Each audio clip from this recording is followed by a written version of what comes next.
चलिए स्टार्ट करते हैं।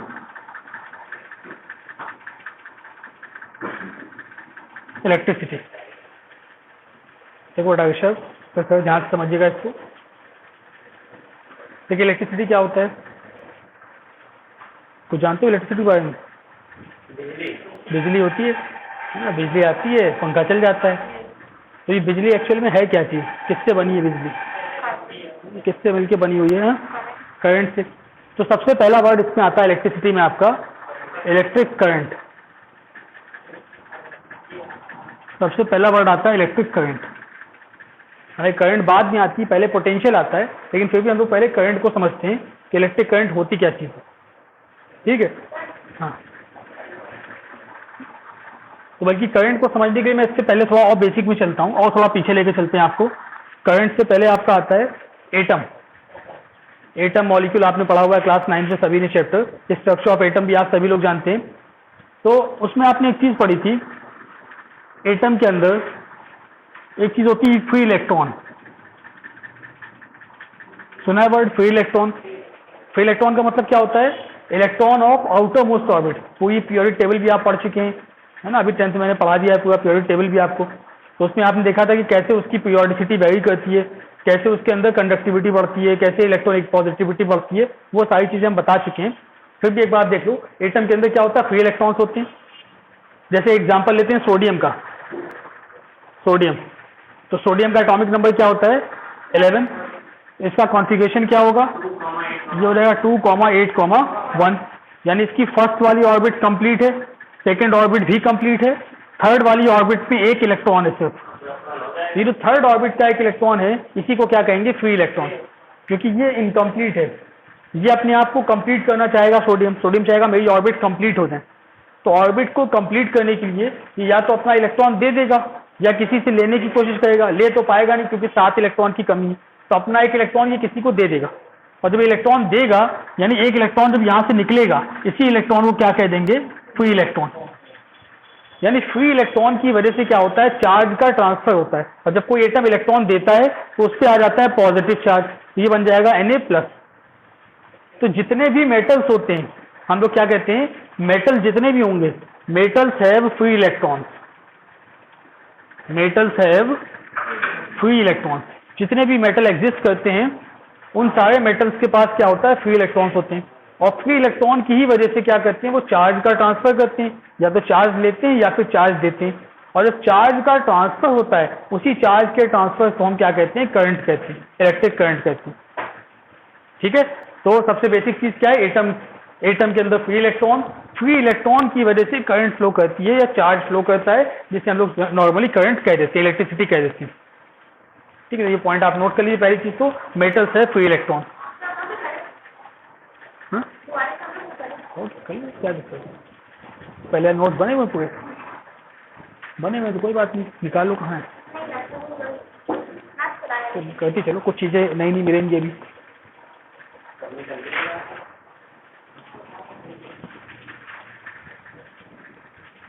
नहीं, जो चीज अपने नोट्स लेके बैठो, जो लोग पढ़ चुके हैं चैप्टर, वो लोग अपने नोट्स लेकर के बैठिए। जो चीज आपको लगती है कि ये सब पहले नहीं बताया था हमने, उसको नोट करते चलना, क्योंकि हर बार कुछ ना कुछ नई चीजें आई जाती हैं सामने। जितनी बार पढ़ाएंगे कुछ ना कुछ नया हो ही जाता है उसमें। ठीक है श्याम, तो लेके बैठो उसे।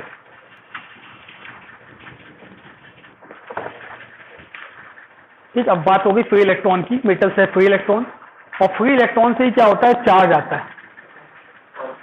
अब हम बात करने जा रहे हैं चार्ज की। चार्ज का एक क्वेश्चन पूछा जाता है अक्सर, चार्ज क्या चीज होती है? चार्ज क्या होता है बताओ, कोई बताएगा? जो लोग पढ़ चुके हैं बताएं, चार्ज क्या होता है? बताओ श्याम। हाँ,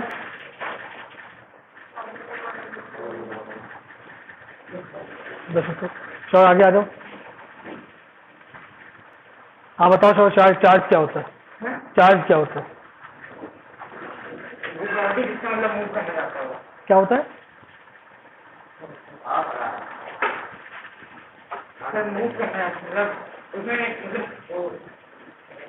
उसकी, हाँ, जिसकी वजह से मोशन आने की टेंडेंसी आ रहा है। देखो चार्ज क्या चीज है?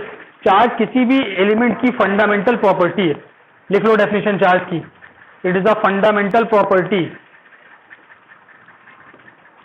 Charge is fundamental property of an element या ऑफ एन एटम।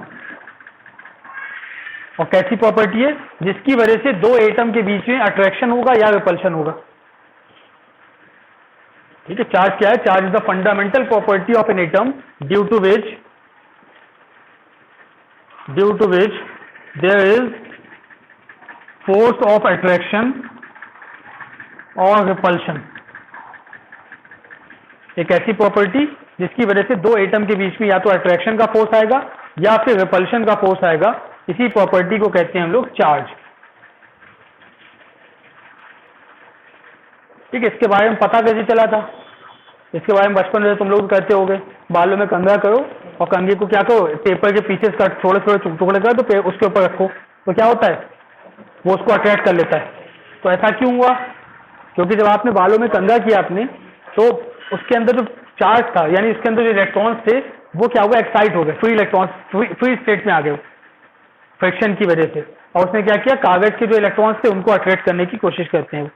तो इसलिए हम लोग कहते हैं चार्ज एक ऐसी प्रॉपर्टी है जिसकी वजह से दो एटम्स के बीच में या तो अट्रैक्शन का फोर्स आता है या फिर रिपल्शन का फोर्स आता है। ठीक है, इसको डिनोट करते हैं सिंबल क्यू से, denoted by Q. Charge is denoted by symbol Q.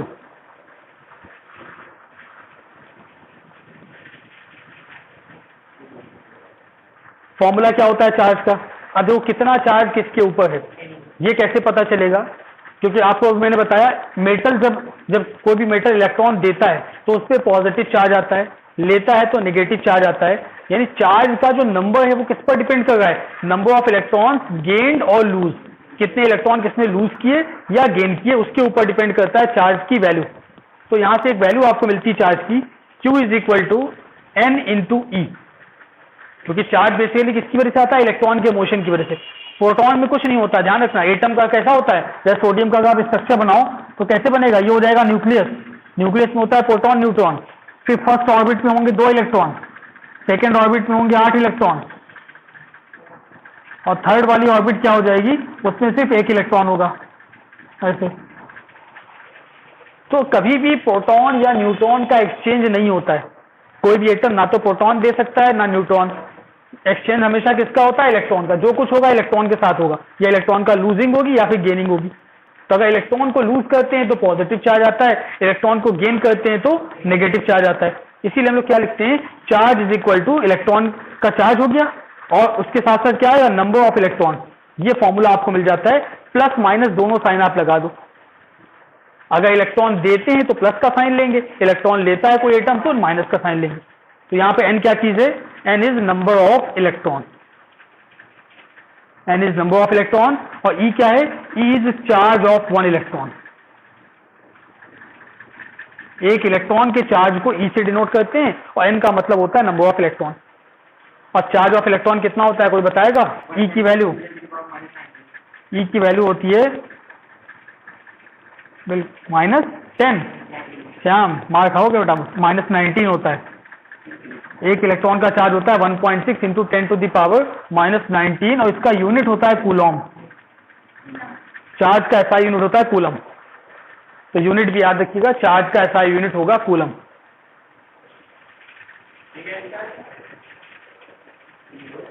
ऐसा unit of charge coulomb, COULOMB, coulomb. ऐसा यूनिट होता है चार्ज का कूलम। सी से, कैपिटल सी से डिनोट कर देते हैं उसको।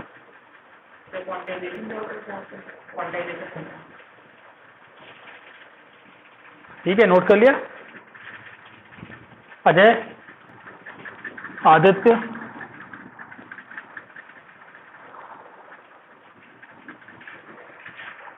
समझ में आ गया ना? हाँ, फॉर्मूला लिखो जल्दी से। अब बात आती है कुछ प्रॉपर्टीज की। चार्ज की कुछ बेसिक प्रॉपर्टीज होती हैं। चाहे कोई भी चार्ज हो, पॉजिटिव हो नेगेटिव हो, उसकी कुछ प्रॉपर्टीज होती हैं। पहले डाल लीजिए प्रॉपर्टीज ऑफ चार्ज।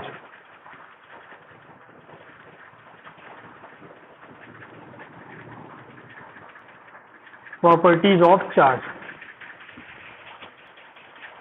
तो चार्ज की सबसे मेन प्रॉपर्टी क्या है? जैसे आपने एनर्जी पढ़ा था, law of conservation of energy. है ना, energy can neither be created nor be destroyed. इसी तरीके से चार्ज की भी प्रॉपर्टी होती है, law of conservation of charge. Charge को कभी आप डिस्ट्रॉय नहीं कर सकते, सिर्फ क्या कर सकते हैं, एक बॉडी से दूसरी बॉडी में ट्रांसफर कर सकते हैं चार्ज को। Charge can neither be created nor be destroyed. तो पहले लिख लीजिए first property, law of conservation of charge. Law of conservation of charge, charge can neither be created nor be destroyed but can be transferred from one body to another body.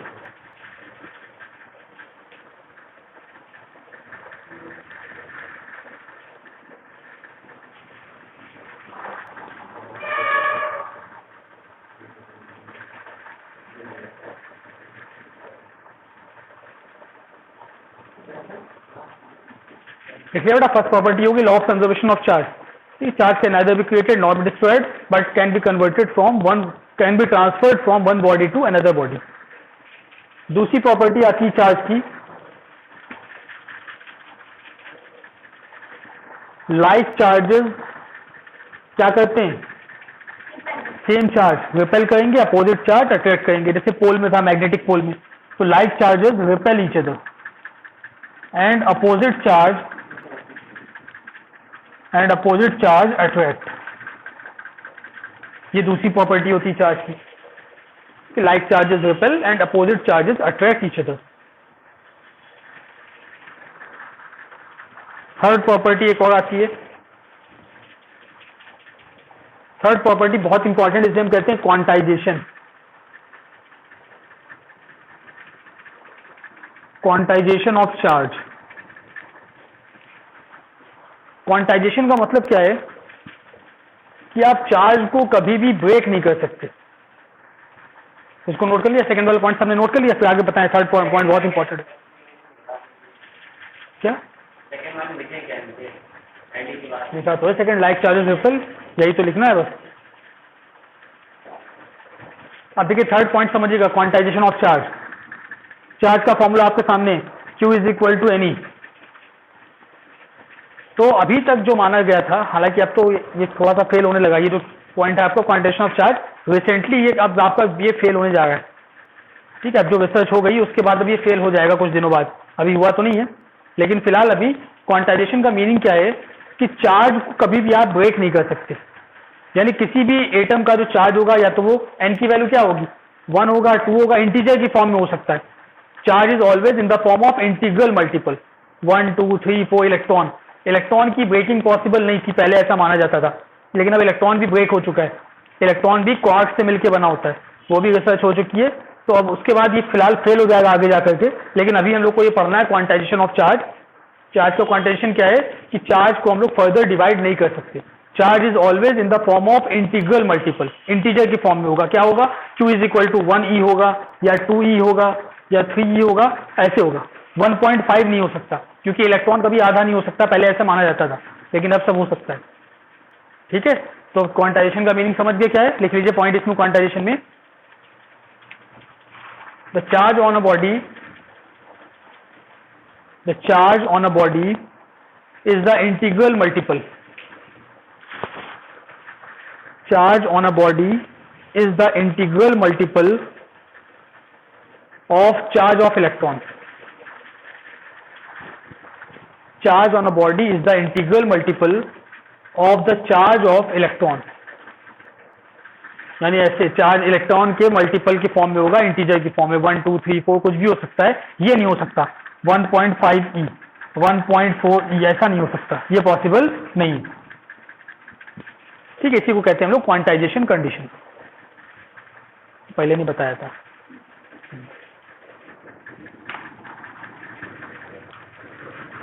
ठीक है, हो गया, note कर लिया यहां तक सबने।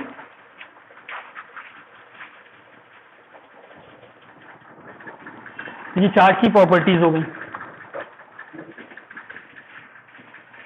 अब एक चीज आपकी क्वेश्चन मैंने आपको करवाया था पहले भी कि 1 कूलम का जो चार्ज होता है, 1 coulomb is very big unit of charge. ये कैसे जस्टिफाई करेंगे आप कि 1 कूलम जो है वो चार्ज की बहुत बड़ी यूनिट है, छोटी यूनिट नहीं है, 1 कूलम बहुत बड़ी चीज है, कैसे पता चलेगा ये? हाँ, डेज में कन्वर्ट कर लो, या तो फिर पहले एक क्वेश्चन ये लिख लो, आप क्वेश्चन लिखिए, find the number of electrons, find the number of electrons which constitute 1 coulomb.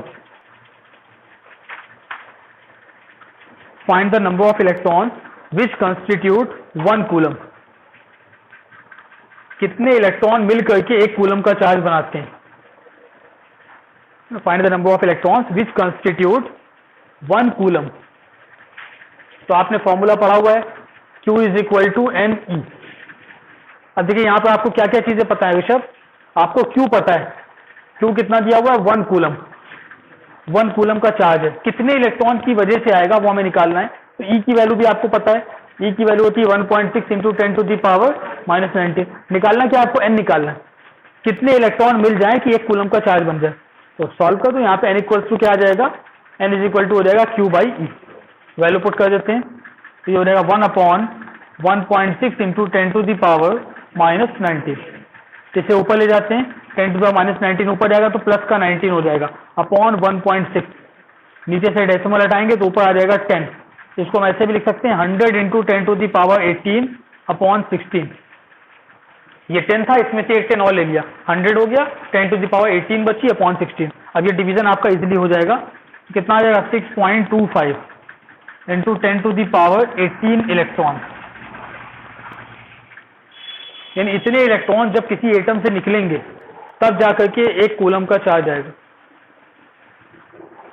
बात समझ में आई कि आप यहीं से जस्टिफाई कर सकते हो कि 1 कूलम बहुत बड़ा चार्ज है। कैसे, देखो बात को समझना, किसी भी एक एटम में जितने भी आपकी पीरियोडिक टेबल आपने पढ़ी है, पूरी पीरियोडिक कितने एलिमेंट्स की रिसर्च हो चुकी है अभी तक, 118 एलिमेंट्स की। तो 118 एलिमेंट्स का एटॉमिक नंबर सबसे लास्ट वाले क्या होगा, 118 होगा। तो उसके बाद कितने इलेक्ट्रॉन होंगे, 118 इलेक्ट्रॉन, और वो भी उसकी आउटर मोस्ट ऑर्बिट में सब तो होंगे नहीं। आउटर मोस्ट में मैक्सिमम कितने हो सकते हैं, 32 इलेक्ट्रॉन हो पाएंगे, बहुत ज्यादा होंगे तो वो भी नहीं होते।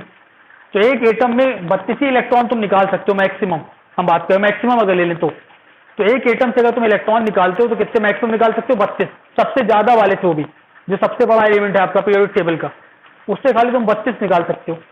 तो उसको अब 32 इलेक्ट्रॉन अगर तुम एक एटम से निकालोगे तो ऐसे कितने एटम लग जाएंगे इतने इलेक्ट्रॉन लाने के, 10 टू द पावर 18, समझो कितनी बड़ी वैल्यू है। मतलब तुम्हें इतना बड़ा एलिमेंट चाहिए होगा कि कम से कम वो कितना हो, 10 टू द पावर 10 के साइज का, इतना बड़ा एलिमेंट का तुम साइज लो, तब जाकर के तुम इतने एटम्स उसके अंदर से निकाल सकते हो, जो कि बहुत इंपॉसिबल चीज है। ठीक है, तो हम कह सकते हैं कि 1 coulomb is very bigger unit, बहुत बड़ी यूनिट है चार्ज की। तो क्या समझ में बात, क्या नहीं आ समझ,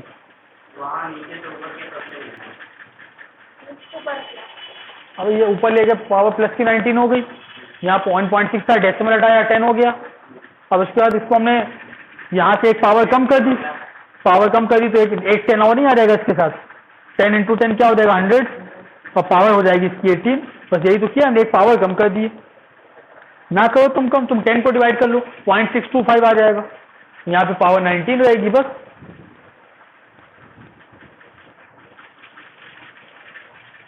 हो गया, नोट कर लिया, बोलो भाई। अच्छा निखिल भी आ गए, टाइम मिल गया आज पढ़ने का।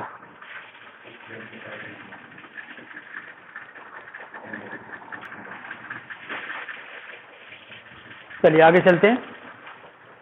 अब नेक्स्ट टॉपिक आपका आता है पोटेंशियल।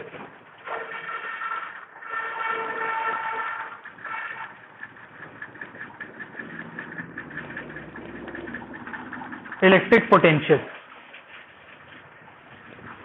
बताओ।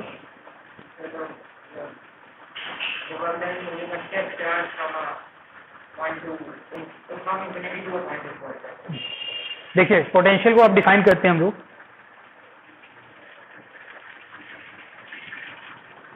सपोज आपके पास एक चार्ज है, किसी भी चार्ज को आप, वो चार्ज कहाँ रखा है, इन्फिनिटी पे, हमें नहीं पता कहाँ रखा था, हमने मान लिया वो चार्ज कहाँ था, इन्फिनिटी पे, बहुत दूर था। उस चार्ज को आप उठा करके लाए और कहाँ ले आए, किसी एक पॉइंट पर, ये इन्फिनिटी है सपोज, यहाँ पे एक चार्ज रखा है क्यू का इन्फिनिटी पर, इन्फिनिटी से इस चार्ज को आप कहाँ ले आए, इस वाले पॉइंट पर, ये पॉइंट है ए। तो चार्ज Q रखा था यहाँ पर इन्फिनिटी पर, इसे आप यहाँ से मूव कराकर कहाँ ले आए, पॉइंट A पर ले आए। तो चार्ज को, किसी भी चार्ज को इन्फिनिटी से किसी पॉइंट तक लाने में जितना अमाउंट ऑफ वर्क डन होता है, that work done is called potential of that point. फिर से सुन लो एक बार, what is potential? It is the amount of work done in moving a charge, कहां से, फ्रॉम इन्फिनिटी, कहां लाओगे, किसी भी एक पॉइंट पर।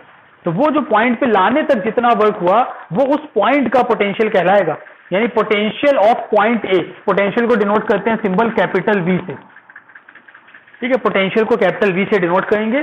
तो पोटेंशियल ऑफ पॉइंट ए, अगर ए वाले पॉइंट का पोटेंशियल हम देखते हैं तो ये क्या हो जाएगा, it will be equal to work done upon charge. किसको लेकर क्या है, चार्ज को, उसको लाने में क्या हुआ, वर्क डन किया, तो work done per unit charge is called potential. ठीक है, समझ में आएगा, जहां पे ला के रखोगे उस पॉइंट का पोटेंशियल होगा, ये ध्यान रखना। ऐसा नहीं कि हर जगह का पोटेंशियल यही होगा, बल्कि सिर्फ ए वाले पॉइंट का पोटेंशियल होगा W/Q। ठीक है, वर्क डन कौन सा होगा, वर्क डन भी होगा इन्फिनिटी से ए तक लाने में, ऐसे लिख देते हैं इसको, इन्फिनिटी से ए तक लाए हैं, एरो बना दिया ताकि आपको याद रहे कि कहां से कहां तक लाने वाला वर्क डन है, इन्फिनिटी से ए तक लाने वाला वर्क डन, ये हो जाता है पोटेंशियल एट पॉइंट ए। ठीक है, लिख लीजिए, पहले डेफिनेशन लिख लीजिए इसकी, फिर मैथमेटिकल फॉर्मूला लिख लीजिए। The amount of work done in moving, the amount of work done in moving a unit positive charge, amount of work done in moving a unit positive charge, in moving a unit positive charge from infinity, in moving a unit positive charge from infinity to a point, from infinity to a point is called potential of that point. To a point is called potential of that point. उस point का potential कहलाएगा वो। ठीक है, लिख लिया definition सबने? तो सिंपली हम लोग ऐसे मैंने बना दिया, बाकी हम लोग लिख देते हैं सिंपल ऐसे, V is equal to W/Q। इसे बस आप याद रखो, पोटेंशियल का फॉर्मूला, किसी भी पॉइंट का पोटेंशियल क्या होगा, वहां तक लाने का वर्क डन अपॉन चार्ज। ठीक है, इसका यूनिट क्या होगा, देखिए अब SI यूनिट की हम लोग बात करते हैं, स्टैंडर्ड यूनिट जो इसका होगा क्या होगा बताओ, वर्क का होता है जूल, और चार्ज का यूनिट अभी हम लोगों ने डिस्कस किया कूलम, तो इसका SI यूनिट क्या हो जाएगा, joule upon coulomb, J/C, simply आप ऐसे लिख सकते हैं, जूल पर कूलम। ठीक है, और इसी जूल पर कूलम का एक नाम होता है, इसी को कहते हैं वोल्ट। इसी को क्या कहते हैं, वोल्ट। जूल पर कूलम इज कॉल्ड वोल्ट। जो आप कहते हैं ना इतने वोल्ट का बिजली आ रही है हमारे घर में, वो वोल्ट क्या चीज है एक्चुअली, वो ये है, जूल पर कूलम। आयुषी समझ में आ रहा है कि नहीं?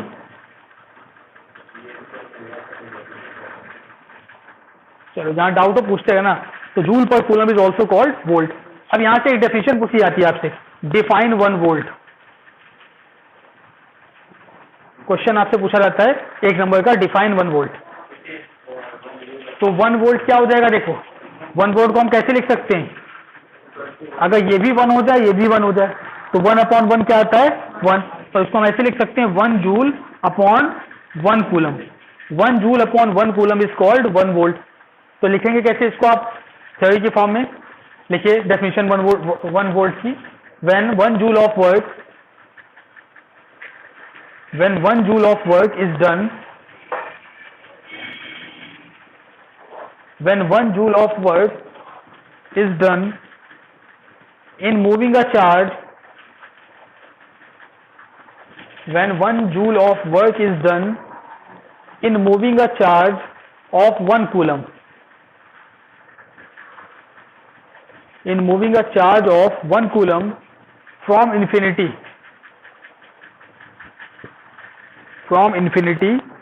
to a point, from infinity to a point, then the potential of that point is called 1 volt. Then the potential of that point is called 1 volt. Then the potential of that point is called 1 volt.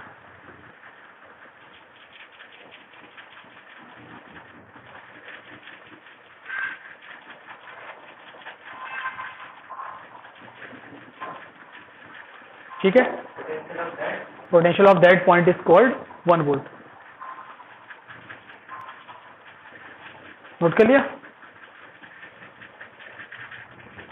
ये तो बात होगी potential क्या होता है। अब इसी में एक टर्म और आता है, पोटेंशियल डिफरेंस।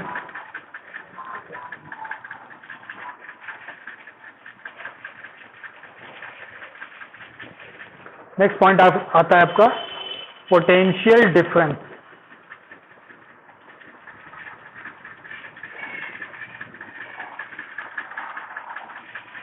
ठीक है, पोटेंशियल डिफरेंस। तो वर्ड से समझ में आ रहा है, difference of the potential of 2 point, 2 point के बीच के पोटेंशियल का डिफरेंस क्या कहलाएगा, पोटेंशियल डिफरेंस। लेकिन इसका मैथमेटिकल मीनिंग क्या होगा, देखो जैसे अब हम यहाँ पे 2 पॉइंट कंसिडर कर लें, एक पॉइंट है ए, एक पॉइंट है बी। अब हमने क्या किया, एक चार्ज को हम इन्फिनिटी से लेकर के आए, इन्फिनिटी पे आपका एक चार्ज रखा था, Q का चार्ज यहाँ रखा हुआ है। तो अगर इस चार्ज को हम Q से पहले B पर लेकर के आए, तो Q से B तक लाने में जितना वर्क डन हुआ वो क्या कहलाएगा, B का पोटेंशियल कहलाएगा। यानी यहाँ का पोटेंशियल क्या हो जाएगा, VB। Q से B तक लाने में जितना वर्क हुआ वो हो जाएगा B वाले पॉइंट का पोटेंशियल। और अगर इसी चार्ज को हम यहां ना लाते, सीधे उठा करके कहां ले आते, A पर ले आते, तो वो क्या बन जाता, वो बन जाता A का पोटेंशियल। और इन दोनों पोटेंशियल का जो डिफरेंस होगा वही क्या कहलाएगा, पोटेंशियल डिफरेंस। तो आप देखिए 2 तरीके से आप कर सकते हो, या तो आप चार्ज को पहले B पर लेके आते सीधे तो B का पोटेंशियल, A पर ले गए सीधे तो A का पोटेंशियल। अगर हम B पे ले आते पहले और B से मूव करा के A पर ले जाते तो भी तो वर्क डन होता, B से A तक ले जाने में भी आपको वर्क करना पड़ता। वो जो पोटेंशियल आता वो क्या कहलाएगा, पोटेंशियल डिफरेंस कहलाएगा। तो हम कैसे लिखेंगे, potential difference between A and B, ऐसे लिखते हैं। VAB का मतलब क्या है, potential difference between A and B। और इसकी वैल्यू क्या हो जाएगी, it will be equal to work done कहां से कहां तक, B से A तक। किसको लेकर के आए हैं, चार्ज को। समझ में आई बात की नहीं। VAB equals to work done from B to A upon charge. हालांकि फॉर्मूला वही आएगा, VAB को हम क्या लिखेंगे, इसे लिखेंगे VA minus VB is equal to W upon Q। B से A तक लाने में जितना वर्क हुआ वो work upon charge will be called potential difference VA minus VB, जिसे आप डेल्टा V से भी डिनोट कर सकते हैं। ठीक है देखो वही चीज, कोई डिफरेंस नहीं है W/Q अभी भी, लेकिन उसका नाम बदल गया है, पोटेंशियल डिफरेंस बन गया। वर्क बस ध्यान रखना, वर्क कौन सा है, अब ये टोटल वर्क की बात नहीं होगी, बल्कि वर्क कौन सा लिया जाएगा, B से A के बीच का वर्क लिया जाएगा। क्वेश्चन समझ में आया, नंदी समझ में आ गया बेटा सबको, अजय, श्याम। ठीक है, मेन चीज आपको ध्यान रखना, वर्क कौन सा लेना होगा। पोटेंशियल के लिए इन्फिनिटी से लाने वाला वर्क लेते थे, लेकिन पोटेंशियल डिफरेंस के लिए दोनों के बीच वाला वर्क लिया जाएगा, कितना वर्क हुआ है।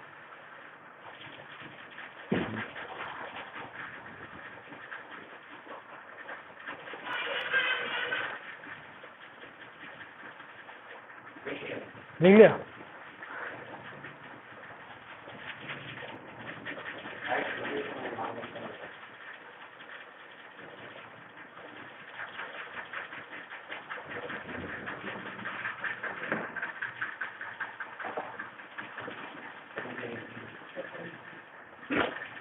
चलिए क्वेश्चन लिखिए।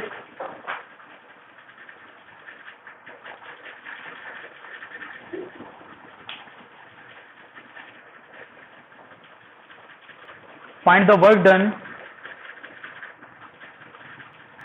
Find the work done in moving a charge. Find the work done in moving a charge of 4 coulomb. Find the work done in moving a charge of 4 coulomb, charge आपको दिया हुआ है, charge of 4 coulomb across 2 points, across 2 points, across 2 points having potential difference 4 volt, having 2 points having a potential difference of 4 volt, 4 volt.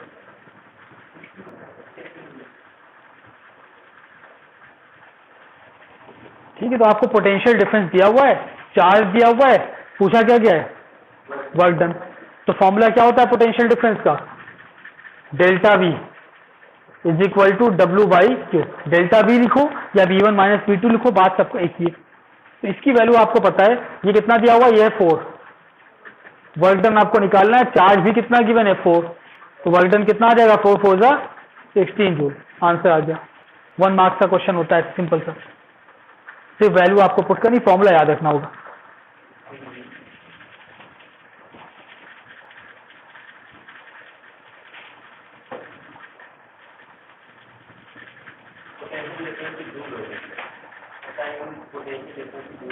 Potential difference की volt होती है, वर्ट की होती है जूल। पोटेंशियल हो या पोटेंशियल डिफरेंस हो, उसका SI यूनिट क्या होगा, वोल्ट होगा, दोनों का, दोनों ही तो V होते हैं। नोट कर लिया अर्पित, चलिए नेक्स्ट क्वेश्चन लिखिए। नोट कर लिया ना, समझ में आ रहा है, बहुत सिंपल क्वेश्चन होते हैं इसके, बस समझते चलना ध्यान से। नेक्स्ट क्वेश्चन पे आ जाओ। Find the energy, find the energy given to each coulomb, find the energy given to each coulomb of charge passing through a 6 volt battery. Find the energy given to each coulomb of charge passing through a 6 volt battery.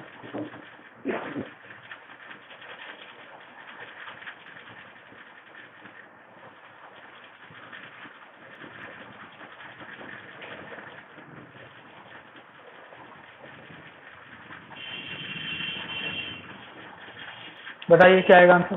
Sure book है भाई, science कर लें चलो question दबाते हैं साथ साथ कुछ क्वेश्चन फिर से बोल दें। Find the energy given to each coulomb of charge, find the energy given to each coulomb of charge passing through 6 volt battery.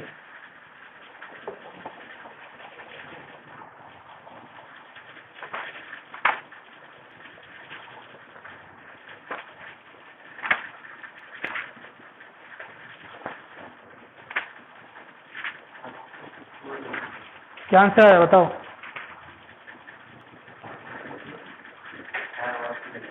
Six joule, हाँ 6 जूल आएगा बिल्कुल।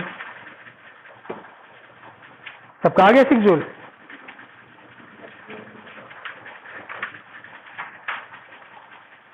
आया श्योर।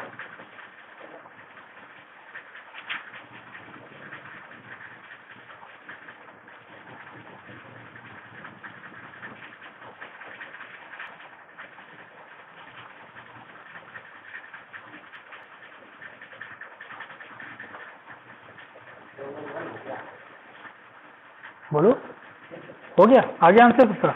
अरे तुम्हें क्या निकालना, एनर्जी निकालना। एनर्जी मतलब क्या होता है, वर्क डन। वर्क डन और एनर्जी हमेशा इक्वल होते हैं, क्लास 9 से पढ़ते आए हो, वर्क एनर्जी थ्योरम बताई थी, जितना वर्क डन होता है वही एनर्जी होता है। तो आपको एनर्जी निकालनी, एनर्जी इक्वल्स टू क्या हो जाएगा वर्क डन, और वर्क डन का फॉर्मूला क्या होता है, ये होता है V बाई क्यू, उल्टा लिख दिया, Q into V. Work done equals to Q into V. आपको V पता है 6 वोल्ट, और चार्ज क्या दिया है 1 कूलम, ईच कूलम बोला है। Find the energy transfer to each coulomb of charge. तो एक चार्ज आपका क्या होगा 1 कूलम का, तो आंसर क्या हो जाएगा 1 into 6, that will be 6 joule. तो वर्क डन या एनर्जी आपकी कितनी आ जाएगी 6 जूल। ठीक है, चलो आगे चलते हैं।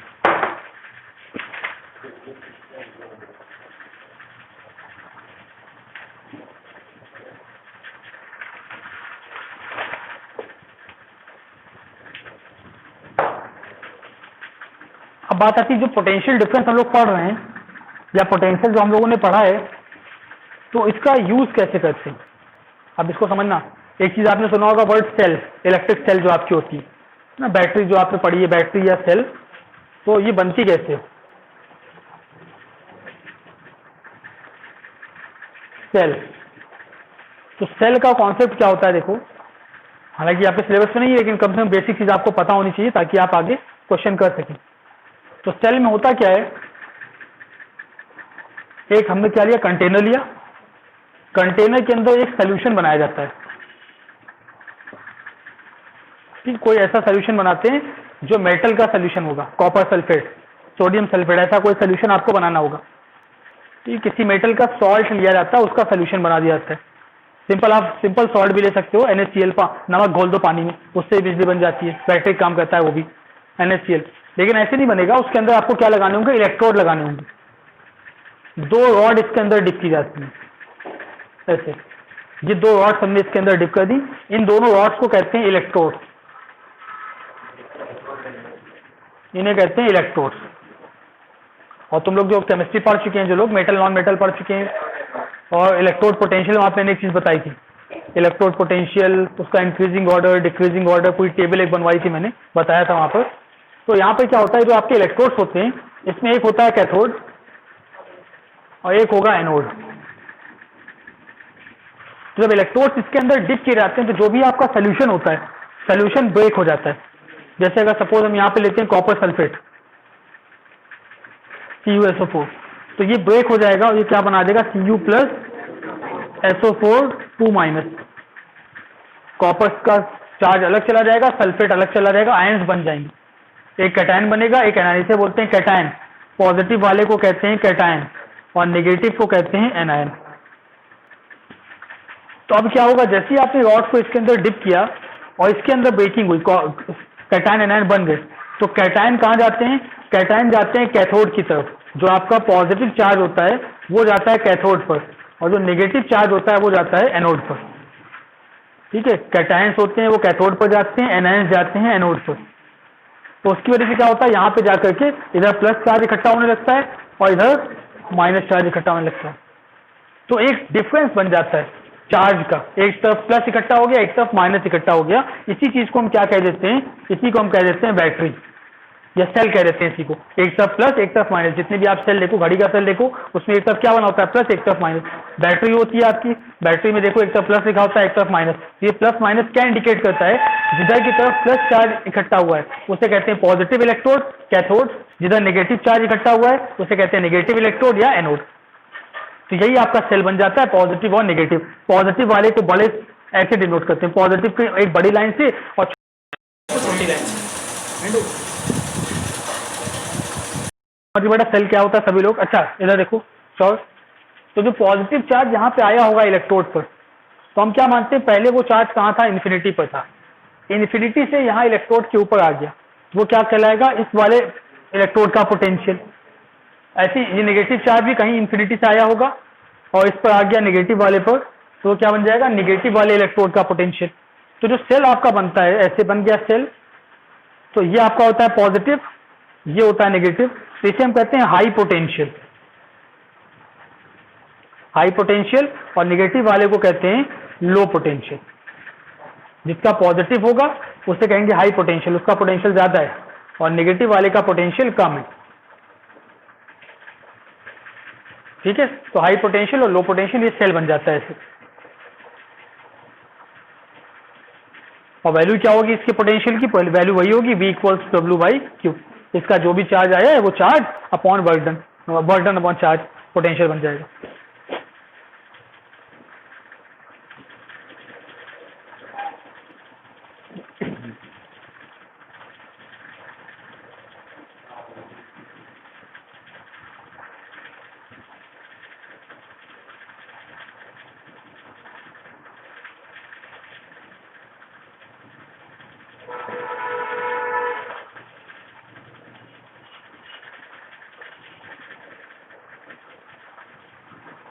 लिख लिया, बना लिया, बना लो इसको, कम से कम याद रखना इस चीज को, पूछा नहीं जाएगा आपसे।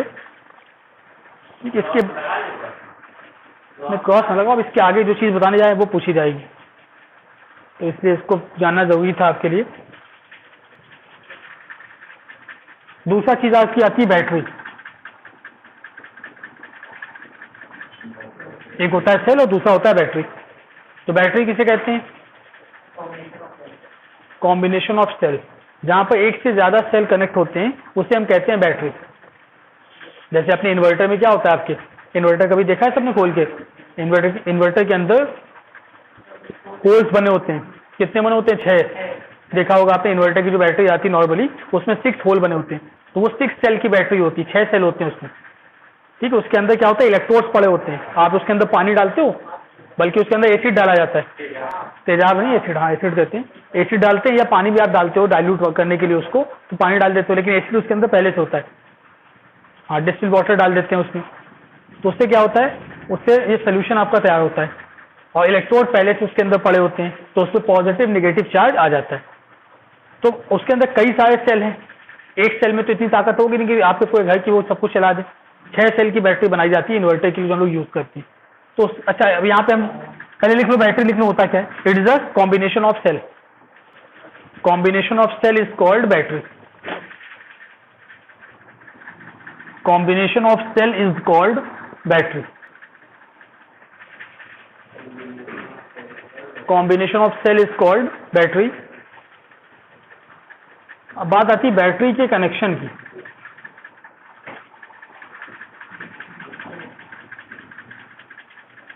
Connection of cell in a battery.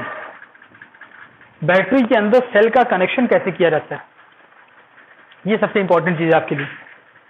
अभी मैंने आपको बताया था, जैसे ये आपका हो गया एक सेल, देखना आप ध्यान से, ये एक सेल है, फिर एक दूसरा सेल लिया हमने, फिर थर्ड सेल लिया, फिर फोर्थ सेल लिया, ऐसे आपके सेल बहुत सारे दिए हुए। तो अगर इन सारे सेल्स का कनेक्शन ऐसे किया जाए कि ऑल्टरनेट कनेक्शन हो, यानी एक नेगेटिव फिर पॉजिटिव, फिर नेगेटिव फिर पॉजिटिव, फिर नेगेटिव फिर पॉजिटिव, तो उस सिचुएशन में क्या होता है? जो टोटल पोटेंशियल आता है उस बैटरी का, वो सबका एडिशन हो जाता है, सबको ऐड कर देंगे। यानी अगर इन सबको हम ऐसे ज्वाइन कर दें, ऐसे ज्वाइन कर दें, 4 सेल से मान लो, इसका पोटेंशियल था सपोज 2 वोल्ट, इसका पोटेंशियल था 3 वोल्ट, इसका पोटेंशियल था 4 वोल्ट और इसका पोटेंशियल था 5 वोल्ट। तो अगर इन चारों को हमने ऐसे कनेक्ट कर दिया, V1 V2 लिख देते हैं, V1 V2 V3 and V4, 4 cell लिए हमने, चारों का पोटेंशियल आपको पता है पहले से। अगर इन चारों को हम इस सीक्वेंस में ऐड करते हैं, यानी छोटे वाले के साथ बड़ा वाला, फिर छोटे के साथ बड़ा, फिर छोटे के साथ बड़ा, ये टर्मिनल्स अगर कनेक्शन ऐसे होता जा रहा है, या ऐसे समझ लो positive negative, positive negative, positive negative, positive negative, तो क्या होगा? जो रिजल्टेंट पोटेंशियल आएगा वो क्या हो जाएगा? सबका सम हो जाएगा। V1 plus V2 plus V3 plus V4, सबका सम कर देंगे, कितना आ जाएगा? 14। ठीक है।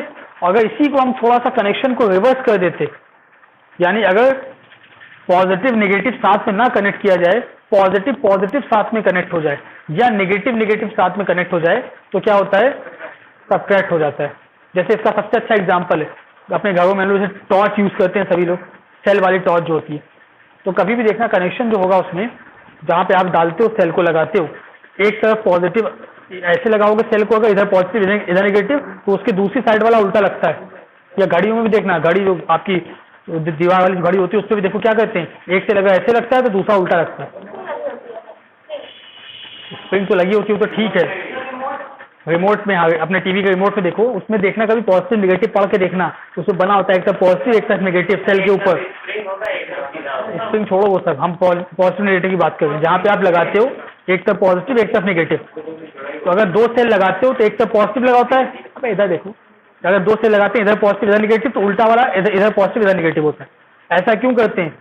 ऐसा इसलिए करते हैं, दोनों का जो रिजल्टेंट आता है दोनों ऐड हो जाते हैं। तो वहाँ 3-3 वोल्ट के सेल हैं तो टोटल 6 वोल्ट बन जाता है। अच्छा, अगर दोनों सेल तुम सीधे लगा दो, पहला भी ऐसे दूसरा भी ऐसे, तो क्या टीवी का रिमोट या घड़ी कुछ चलती है? नहीं चलती। क्यों? क्योंकि उसका रिजल्टेंट वोल्टेज क्या हो जाएगा? 0 हो जाएगा। जैसे मान लो हम 2 बैटरी ले लेते हैं, 2 सेल ले लेते हैं, ऐसे एक ऐसी, जैसे ये 2 सेल मैंने लिए, V1 इक्वल टू 1.5 वोल्ट और V2 is equal to 1.5 volt, ये 2 अलग अलग सेल थे। अगर इन दोनों को हम ऐसे कनेक्ट कर देते हैं, निगेटिव निगेटिव साथ में कनेक्ट कर दिया ऐसे, तो अब इसका रिजल्टेंट क्या हो जाएगा? इसका रिजल्टेंट हो जाएगा V1 माइनस V2। जब निगेटिव निगेटिव साथ में कनेक्ट हो जाएं या पॉजिटिव पॉजिटिव साथ में कनेक्ट हो जाएं तो उनका रिजल्टेंट हमेशा सब्ट्रैक्शन होता है, माइनस हो जाता है, डिफरेंस आ जाता है वहां पर, और यहाँ पे डिफरेंस क्या हो जाएगा? 0। तो आपकी ना घड़ी चलेगी ना रिमोट चलेगा, कुछ नहीं चलेगा अगर कनेक्शन आपका ऐसे हो गया। बात समझ में आई? तो ये चीज आप याद रखिएगा, कनेक्शन ऑफ बैटरी सभी लोग।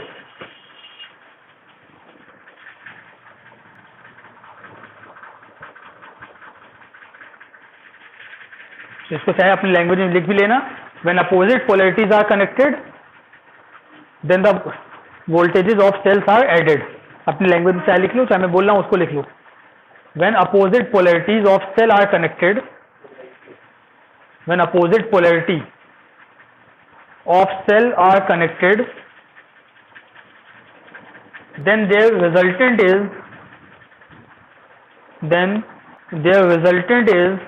the sum of all the potentials. Then their resultant is sum of all the potentials. And if same polarities are connected, then their resultant is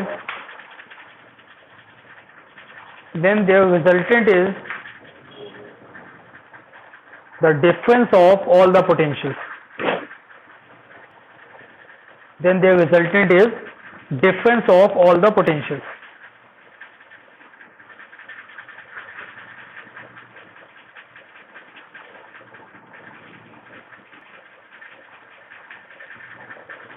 ठीक है, अब एक क्वेश्चन करते हैं, देखो नोट कर लिया सबने? निखिल, प्रिया,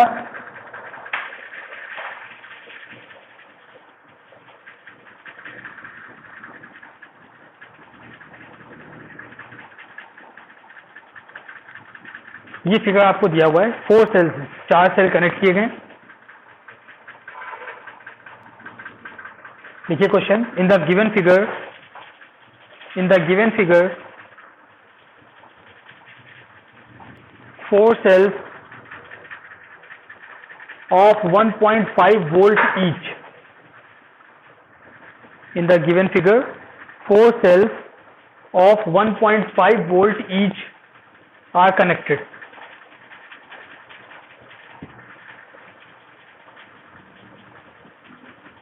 Find the potential difference.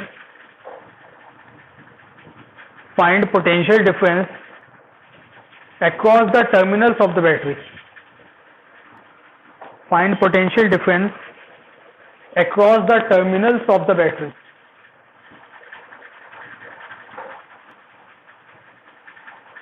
Find potential difference across the terminals of the battery, and also calculate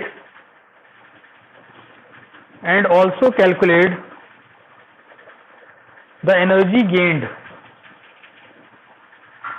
Also calculate the energy gained by 2 coulomb charge. Energy gained by 2 coulomb charge in passing through. Energy gained by 2 coulomb charge in passing through, first part 1 cell, then second part is 2 consecutive cells, and third part the battery.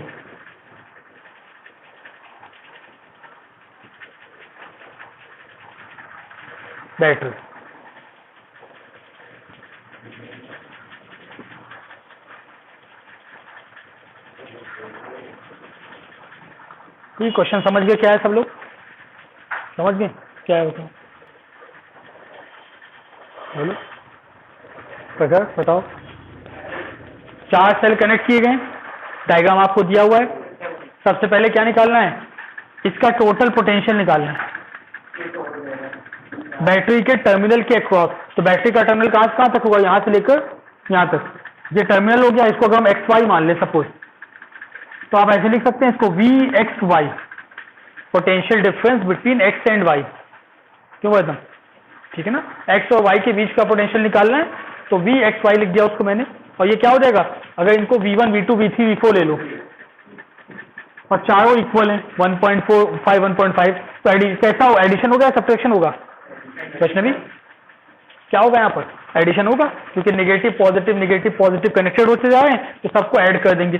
तो V X Y will be the addition of all the potential, V1 plus V2 plus V3 plus V4, चारों को add कर देंगे, net potential आ जाएगा, कितना आ जाएगा 1.5 into 4 यानी 6 वोल्ट आ जाएगा, 4 है सीधे 4 से मल्टीप्लाई कर देंगे, तो टोटल पोटेंशियल आपका निकला है 6 volt.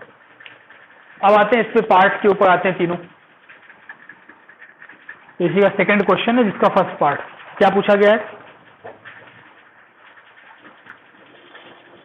Calculate the energy gained by a 2 coulomb charge in passing through 1 cell. पहले पार्ट पूछा गया 1 सेल, तो चार्ज कितना दिया हुआ है 2 कूलम का, 2 कूलम का चार्ज है, और जब 2 कूलम का चार्ज सपोज एक्स से स्टार्ट करता है, तो बात समझना, अगर 2 कूलम का चार्ज यहां से फ्लो करना स्टार्ट करता है और जब वो एक सेल को पास करता है तो उसमें कितनी एनर्जी आ जाएगी, तो एनर्जी मतलब क्या होता है, वर्क डन होता है, वर्क डन और एनर्जी एक ही बात है, तो हम लोगों ने फॉर्मूला पढ़ा है, work done is equal to क्या होता है, V बाई क्यू,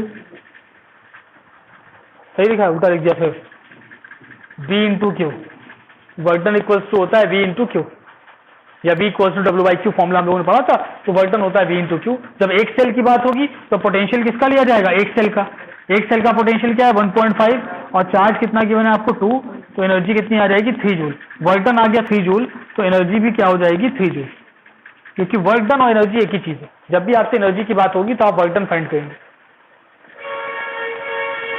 ठीक है। तो 2 सेल से पूछा जाएगा 2 कॉन्जिक्यूटिव सेल, तो क्या आंसर आएगा, आप कितना हो जाएगा, दो सेल का पोटेंशियल ले लेंगे, 2 सेल का पोटेंशियल हो जाएगा 3 और चार्ज हो जाएगा 2, तो आ जाएगा 6 जूल। और पूरी बैटरी से जब निकालोगे तो पूरी बैटरी के लिए कितने सेल हो जाएंगे, सारे सेल चारों, तो थर्ड पार्ट का आंसर क्या आएगा, थर्ड पार्ट के लिए हो जाएगा W is equal to 6 into charge कितना है 2, तो 12 जूल, 12 जूल आ जाएगा इसके लिए आंसर, समझ में आ रहा है। तो ध्यान रखिएगा जब भी आपसे एनर्जी पूछी जाएगी इन मूविंग द चार्ज, तो आपको वर्क डन निकालना है, फॉर्मूला ये वाला यूज करना है, W equals to V into Q, समझ गया प्रखर ऋषभ,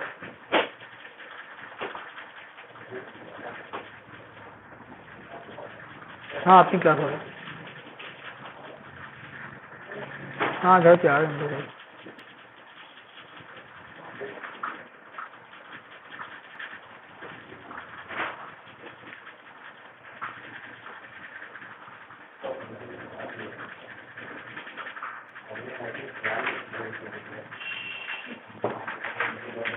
हो गया, नोट कर लिया।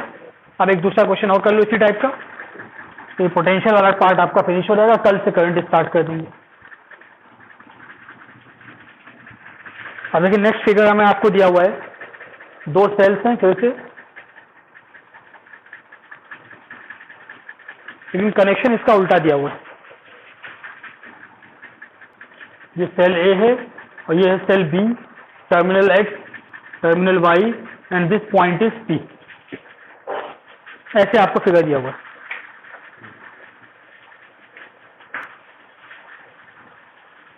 देखिए question, in the given figure find the potential difference, in the given figure find the potential difference across the terminals of the battery. In the given figure find the potential difference across the terminals of the battery and find the charge, and find the energy, find the potential difference across the terminal of the battery, उसी के आगे लिखिए and find the energy gained by a charge, and find the energy gained by a charge of 4 coulomb, charge of 4 coulomb in moving through this combination, in moving through this combination,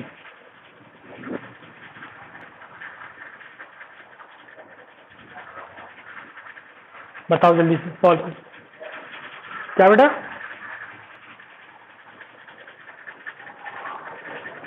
क्या कहे हो?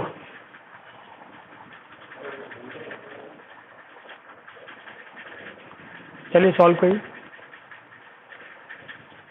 तो यहाँ पे terminal कैसे हैं? Opposite connected है, मतलब नेगेटिव नेगेटिव साथ में, तो नेट पोटेंशियल क्या हो जाएगा? V X Y it will be equal to V A minus V V. Subtract कर देंगे दोनों को, और दोनों की वैल्यू क्या दी है? 1.5। तो आंसर क्या आ जाएगा? 0। तो फर्स्ट पार्ट का आंसर तो 0 हो गया।